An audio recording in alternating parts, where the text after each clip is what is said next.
할렐루야, 반갑습니다. 이 시간에 사도행전 15장 22절에서 41절의 말씀 가지고 갈등의 극복이라는 제목으로 함께 은혜를 나누고자 합니다. 앞서 예루살렘 종교회의를 통해서 오직 은혜로 구원을 받기 때문에 예수 믿는 이방인들에게 할례라든지 음식의 규례라든지 이와 같은 율법의 굴레를 씌우는 것은 부당하다는 결론이 났습니다. 이제 이방인 선교를 위한 문제가 깨끗하게 해결이 되어졌고 복음 전파의 탄톤대로가 활짝 열리게 되어졌습니다.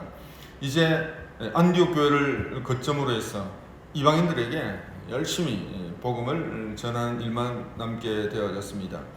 그런데 호사다마라고 평생 갈 것 같았던 바나바와 바울 사이에 갈등과 다툼이 생겨나게 되어졌습니다. 2차 선교 여행을 떠나기로 하고 그렇게 서로 의기투합하게 되어졌는데 마가 요한이 걸림돌이 되었습니다. 1차 선교 여행 때에 중간에 나고한 마가 요한을 데리고 가야 되겠다, 데리고 가면 안 된다 하는 문제로 심각한 갈등과 다툼이 생겨난 것입니다. 사랑하는 성도 여러분, 이 위대한 이 바울과 바나바에게 나타난 이와 같은 인간관계의 갈등은 사실 우리 모든 사람들에게 발견되어질 수가 있는 것입니다. 오늘 우리는 이 본문에 나타난 이 위대한 인물들의 갈등에서 어떤 교훈을 얻을 수가 있을까요? 첫째로 갈등을 인정해야 됩니다. 개는 반가우면 꼬리를 들고 흔들죠. 그런데 고양이는 그것을 공격의 신호로 받아들인다고 합니다. 고양이는 반가우면 꼬리를 내린다고 하죠. 그것은 개에게는 공격형 신호로 받아들여지게 된다는 것입니다. 자, 이처럼 개와 고양이처럼 사람들은 서로 기질이 다르고 살아온 삶의 방식과 경험이 다릅니다. 그래서 서로 잘 이해하지 못하고 갈등과 다툼이 일어나게 되어지는 것입니다. 자, 바나바와 바울 이 두 사람에게는 중요한 기질적 차이가 있었습니다. 바나바는 관계 중심의 사람이었죠. 바나바는 사람을 귀하게 여기고 사람과의 관계를 소중하게 여긴 사람이었습니다. 그래서 모두가 사울의 회심을 경계할 때에 사울의 회심의 진정성을 믿어주었습니다. 그리고 앞장서서 그를 보증해 주었죠. 그리고 나중에 바나바가 안디옥 교회 담임 목사가 되었을 때 그는 다소에까지 찾아가서 집가고 있던 그 사울을 불러서 공동 목사로 이제 청빙을 하게 되어졌습니다. 1차 선교 여행 갈 때 마가 요한을 데리고 갔습니다. 마가 요한이 중간에 너무 힘들었는지 선교지를 이탈하게 되어졌죠. 2차 선교 여행을 떠나면서 바나바는 마가 요한의 실수를 용서하고 또 그가 반성도 하니까 그 반성도 했을 것입니다. 다시 한번 기회를 주는 것이 옳다고 생각을 한 것입니다. 자, 이에 반해 바울은 일 중심의 사람이었습니다. 바울은 사람보다 복음을 전하는 일 그 자체를 훨씬 더 중요하게 생각한 사람이었습니다. 그런 회심한 이후에는 뒤돌아보지 아니하고 복음 전파하는 일에 온 생애를 바쳐 헌신했던 인물이었습니다. 그는 사도행전 20장 24절에서 고백하기를 내가 달려갈 길과 주 예수께 받은 사명 곧 하나님의 은혜의 복음을 증언하는 일을 마치려 하면 나의 생명조차 조금도 귀한 것으로 여기지 아니하노라 라고 그렇게 고백을 했습니다. 이처럼 그는 쟁기를 들고 뒤돌아본 마가 요한이 그의 입장에서는 전혀 이해될 수가 없었던 것입니다.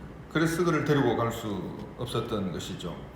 의학의 아버지 히포크라테스에 하면 사람은 4가지 기질로 구분이 됩니다. 첫째로 다혈질, 성격이 급하고 충동적이고 천진난만하고 낙천적인, 주의가 산만하고 침착하지 못하고 변덕스러운. 성경에 나오는 인물 중에서 베드로가 바로 이 다혈질의 전형적인 인물에 해당된다고 볼 수가 있겠습니다. 두 번째는 담즙질이죠. 담즙질. 이 역시 성격이 활달하고 열정적이고 그러나 한편으로 독단적이고 고집도 세고 또 냉정하고 논리적입니다. 사도 바울이 이 담즙질의 전형적인 특징을 가지고 있는 인물이죠. 세 번째로 우울증입니다. 이것은 성격이 내성적이고 생각이 깊고 의지가 강하고 섬세하고 완벽주의적인 기질을 가지고 있습니다. 성경에 나오는 인물 중에 모세가 바로 여기에 해당한다고 볼 수가 있겠습니다. 마지막 네 번째로 점액질이죠. 성격이 침착하고 평안함을 추구하고 충성스럽고 또 한편 무관심하고 또 게으르기도 하고, 이제 아브라함이 점액질의 대표적인 예다라고 볼 수가 있게 되어집니다. 우리는 서로의 차이를 인정할 수 있을 때에 갈등의 문제를 우리가 극복하는 데 큰 도움이 되어집니다. 두 번째로 갈등을 극복하기 위해서는 차선책을 선택할 수 있어야 됩니다.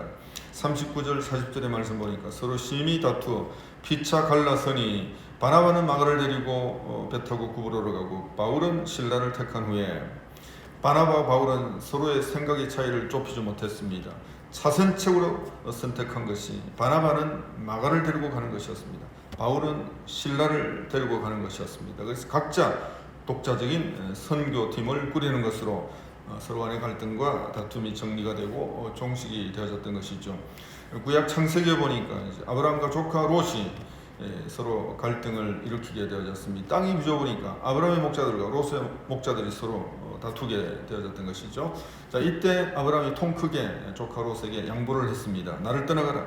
네가 좋아하면 나는 우하고 네가 우하면 나는 좌하겠다.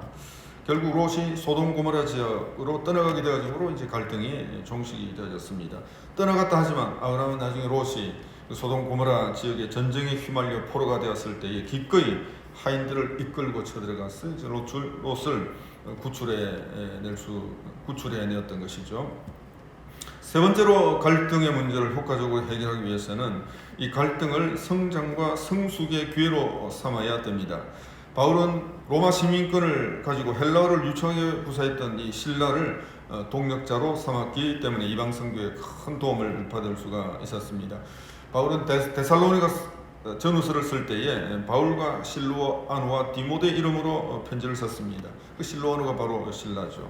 자, 이처럼 신라는 바울의 핵심 일꾼으로 그렇게 쓰임을 받게 되어졌습니다. 바나바 또한 마가 요한을 동력자로 삼고 그를 훌륭한 선교사로 성숙을 시킬 수가 있었습니다.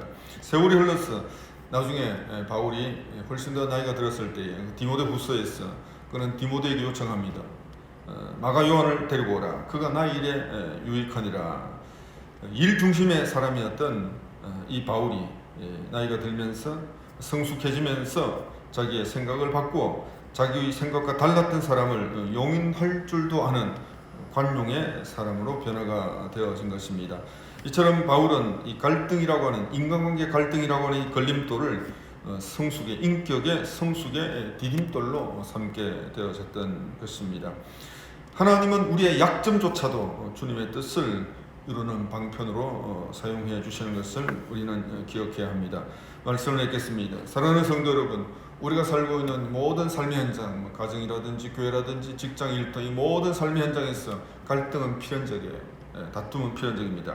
그것을 우리가 이상하게 여길 필요가 없습니다. 우리가 다 죄인이고 연약하기 때문에 갈등과 다툼이 일어납니다. 자, 이러할 때에 우리는 무엇보다 서로의 차이를 인정해 줄 수 있어야 됩니다. 기질에 따른 차이점들이 갈등과 다툼을 불러일으킨다는 사실을 우리가 인정해 줄 수 있어야 됩니다. 절대로 극단적인 방향으로 우리가 몰아가서는 안 됩니다. 하나님께서는 마침내 저와 여러분의 인간관계에서는 모든 다양한 갈등들을 성장과 성숙의 기회로 사용해 주시는 것입니다. 그것을 믿어야 됩니다. 그래서 우리가 서로의 차이를 인정하고 우리가 최악이 아니라 차선책을 선택하고 마침내 그 갈등을 디딤돌로 삼아서 더 성장과 성숙의 기회로 활용하여서 더 주님이 기뻐하시는 성숙과 성장의 모습으로 나아갈 수 있는 저와 여러분들이 되시기를 주의 이름으로 축원합니다.